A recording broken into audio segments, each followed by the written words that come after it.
전공의 집단사직 사태에 관여한 혐의를 받는 노환규 대한의사협회 전 회장이 의협 집행부 가운데 두 번째로 피의자 소환 조사를 받았습니다.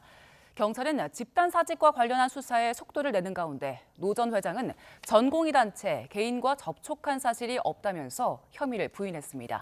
윤성훈 기자의 보도입니다. 개인 SNS를 통해 의대정원 확대 정책을 꾸준히 비판해온 노환규 전 의협회장.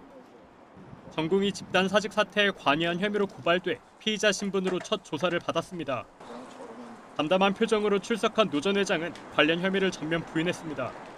저는 이번 사태와 관련해서 선배 의사로서 전공의들에 대한 안타까운 마음을 SNS를 통해서 표현한 것 외에 전공의 단체나 개인이나 또는 의사협회나 전혀 접촉한 사실이 없습니다. 소통한 사실도 없습니다. 또 SNS 의견을 게시해 수사를 받는 건 독재국가에서 일어날 수 있는 일이라며 강하게 비판했습니다.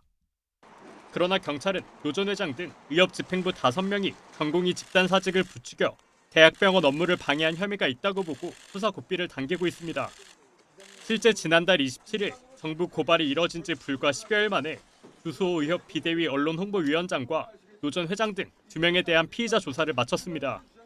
오는 12일 김태구 비대위원장 소환 조사 등 남은 집행부에 대한 수사도 속도감 있게 진행하겠다는 방침입니다. 경찰은 동시에 집단 사직 사태에 동참하지 않은 전공의 실명 등이 공개된 블랙리스트 수사도 빠르게 착수했습니다. 전공의 블랙리스트 작성자와 의협과의 연관성을 수사해달라는 고발이 이뤄진 지 하루 만에 시민단체 관계자에 대한 고발인 조사까지 진행한 겁니다. 전방위적인 수사에 나선 경찰은 조만간 집단 사직을 주도한 전공의로 수사를 확대할 것이란 관측이 나옵니다.